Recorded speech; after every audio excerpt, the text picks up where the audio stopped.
Patricia Vallone with a CTV News update. As coronavirus cases continue to surge nationwide and here in the county, Prince George's is set to put into place new COVID-19 restrictions this week. Beginning December 16th and through January 16th, there will be no more indoor dining at restaurants. However, food establishments will be allowed to provide carry-out service. Retail businesses like grocery stores and shopping malls will only be able to operate at 25% capacity. The same goes for gaming facilities. The new order will go into effect this Wednesday at 5 p.m.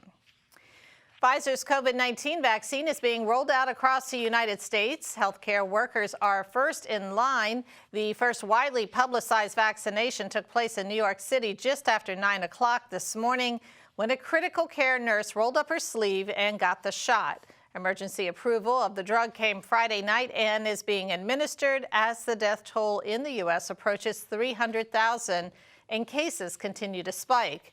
Trucks and cargo planes packed with nearly 3 million doses of the coronavirus vaccine fanned out to all 50 states and the District of Columbia as hospitals rush to set up injection sites. Along with healthcare workers, residents of nursing homes are being prioritized.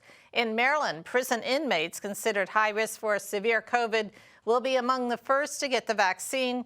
The case rate among prisons is 4 times higher than the general population.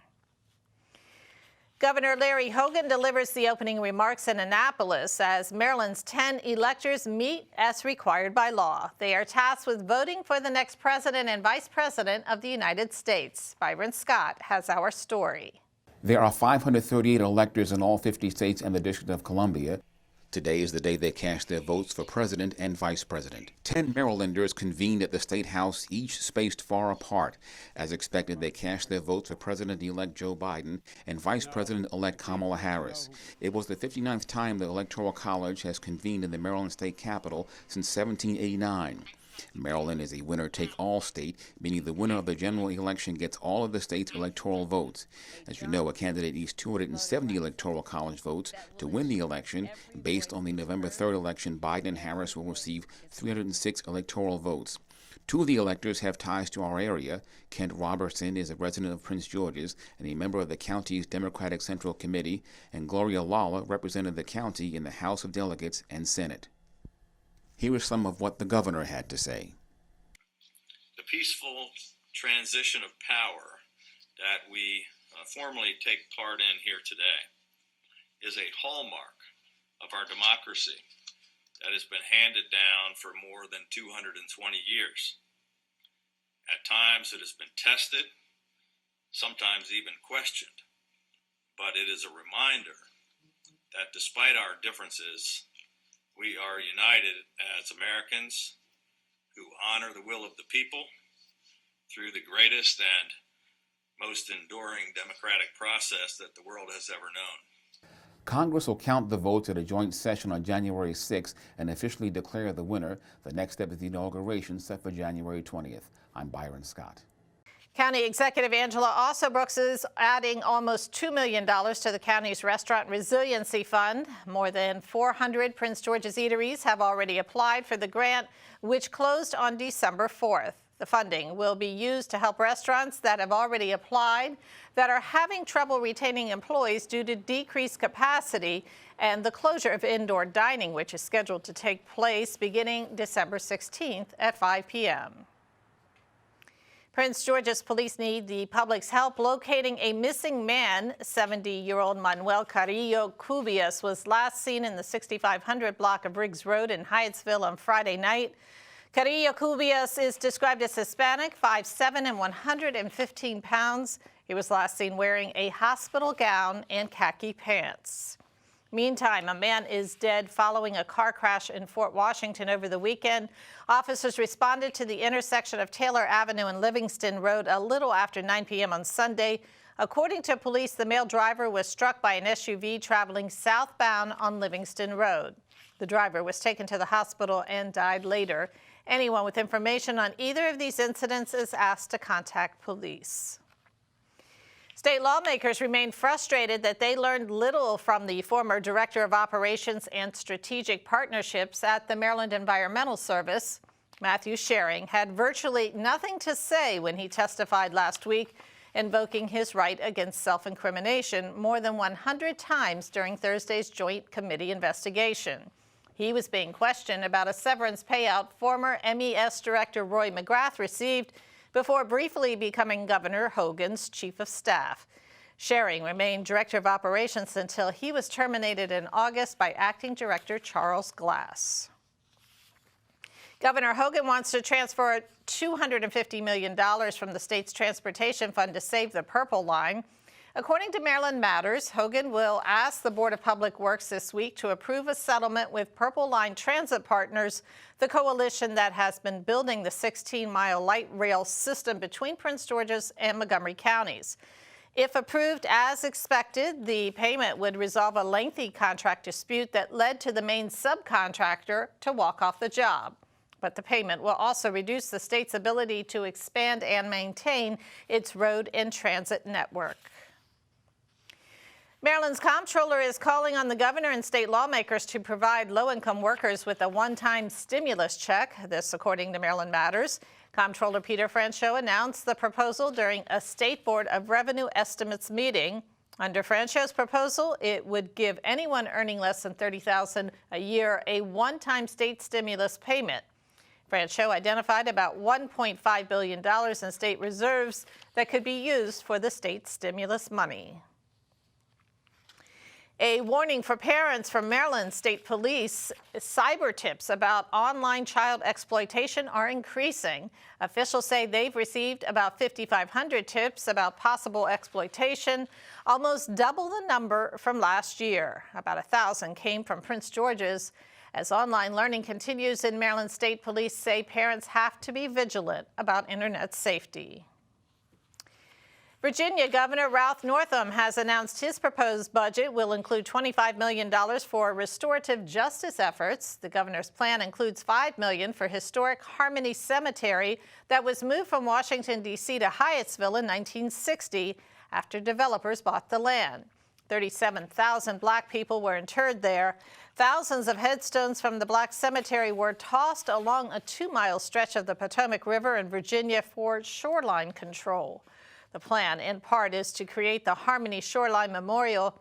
Supporters say the cemetery project will help our region continue the effort to uncover the truth of its past. Imagine living on the street during the winter season without anything warm on your feet. Police say this is the reality of far too many of the county's homeless population.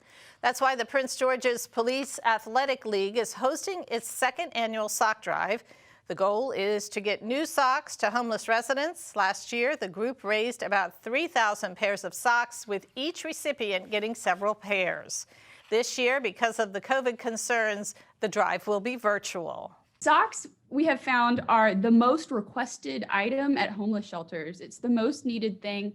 And everybody thinks about donating shirts and hats and clothes. But even though we wear socks on our feet every day, it's not the most thing that comes to mind when you're donating to the homeless. So it's actually the least donated item in homeless shelters, but it's the most needed. They just need socks, and people always think that they need other things like blankets and everything, but socks are really important so you can keep your feet warm, especially during the winter. The deadline to donate is December 31st. New socks can be mailed to 8801 Police Plaza, Upper Marlboro, Maryland, or purchased through PGCPAL. That's on Amazon's wish list. For more information, visit pgcpal.org. The Washington football team wins its 4th straight game, defeating the San Francisco 49ers yesterday 23-15. It was an emotional win for quarterback Dwayne Haskins, who played the entire second half after starting QB Alex Smith suffered a calf injury. The defense for the Washington football team was dominant in yesterday's win, scoring 2 touchdowns off turnovers and sacking the 49ers quarterback 4 times in the game. Rookie defense end Chase Young became the first player for Washington to get a fumble return for a touchdown, a forced fumble, and a sack in a single game. After the game, the DeMatha graduate talked about scoring his first touchdown. I thought it was a 49ers about to pick the ball up, but it was actually JB Bostic that was about to hop on it. And I thought it was 49ers, so I just took it. kind of out his hands. And then I felt the dude on my leg. So then when I picked it up, I was like, I can't go down. I got to school. So he was on my legs. I couldn't go down. So then when I was running, after about the first 10 yards beyond this first 10, 15, I was gassed. So that's why I was holding it like a loaf of bread for real. Because if I put it right here, I might have got caught. So I had to get my whole full motion when I was running. And I'm just glad my teammates was there running down the sideline with me. Because they definitely helped me get there. We're trusting each other more every week. I feel like everybody can see that we're getting better every week, trusting each other more, understanding the defense and the assignments more, you know what I'm saying? We just keep rolling on that track, who knows how far we can go. I'm just thankful to get this win, more so than anything. Tears came to my eyes. I was out leaving the field, just thankful just to be back out on the grass again, because I didn't know when I was going to be on the grass again. And I'm excited. We're first in the division. That's something that we always wanted to work for since the beginning of the season. And, it's right there for us. So I'm glad I was able to help today and help propel us forward. Well, let's get a quick check now on our 3-day weather forecast. Tonight, clear with a low around 29. Tuesday, mostly sunny with a high near 41 and a low again around 29. Wednesday, snow flurries and rain are expected throughout the day with a high near 39 and again a low near 29. Thursday, partly sunny with a chance of snow in the morning. Daytime temps reach a high near 37 and a low around 25 degrees. And yes, I did say that white stuff is coming. And now for the community calendar. The deadline is approaching fast for residents to apply for health care. Tomorrow is the last day to enroll in a 2021 health plan. Visit Maryland Health Connection to find a health plan that's right for you and your family. New applicants must create an account and provide the necessary information. Open enrollment is open for private health plans only. Consumers who are eligible can apply for Medicaid any time of the year. For more information, visit the website listed on your screen. And that wraps up our newscast. Thanks for watching. Be sure to tune in tomorrow. Have a great night. For the latest information on COVID-19 in Maryland, visit the State Health Department website. That's health.maryland.gov. Again, health.maryland.gov. Click the link to the COVID-19 information portal. There you'll find all the latest information about coronavirus. You'll find daily updates on cases and fatalities. Answers to questions about testing and the governor's stay-at-home order are available as well. For specific information about Prince George's, visit princegeorgescountymd.gov. That's princegeorgescountymd.gov. The site offers information about local services for residents and businesses. There's a link for COVID-19 relief donations. Also, food pantry locations are listed. And if you have any questions, call the county COVID-19 hotline at 301-883-6627. That's 301-883-6627.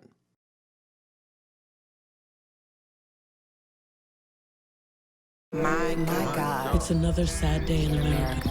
Painful to be introduced to George Floyd during his last breath. With the cops' knee on his neck. On his neck. He deserves so much more.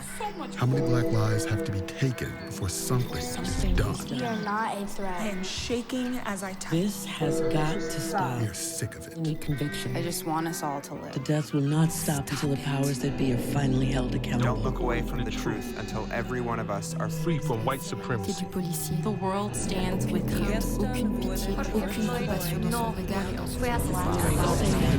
Criminalizing and killing of black and brown bodies is not new. It's as old as America. It's just getting filmed more.